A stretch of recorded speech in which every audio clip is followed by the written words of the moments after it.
and welcome. My name is Jasmine Perez, and this will be my week 7 video journal.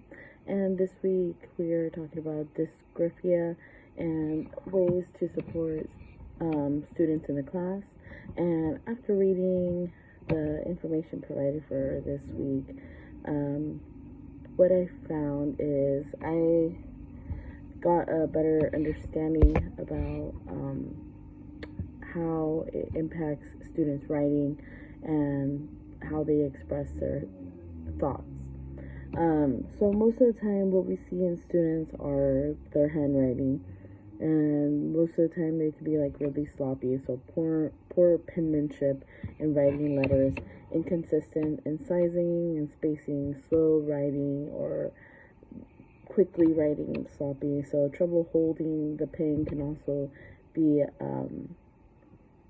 symptoms of that for a child, having misspelled words, or being frustrated and overwhelmed when asked for writing tasks. So some ways that we can possibly help students is providing computers, tablets, or speech to text is quite recommended, since the student will be better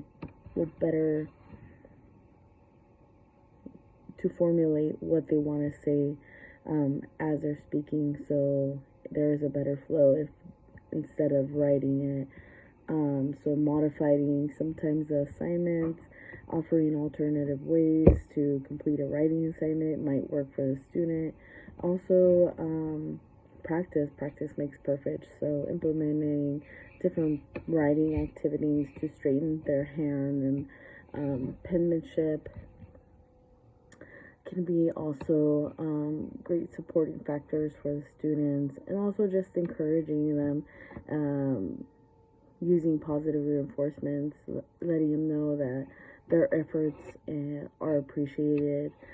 Small victories build confidence. So those are all great ways to support.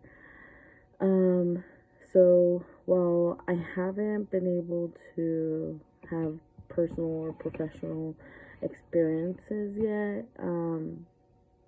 because I'm not a teacher yet, but I've seen some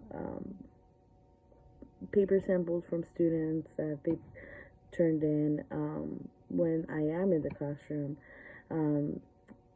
Sometimes there are those students who become overwhelmed and frustrated and begin to act out in class because they just choose not to do the writing assignment because they don't feel adequate enough to produce a writing. What I like to do is just encourage them. I start off with building a bubble map and just tell them whatever comes up in your mind, go ahead and start writing it down. I even start giving examples on the board, and I start filling it in for them, and then I tell them just take little examples, take your time. It won't happen overnight, it's a slow process, but that's my experience, my personal experience dealing with that. Thank you so much for taking the time and reviewing my video. Have a great day.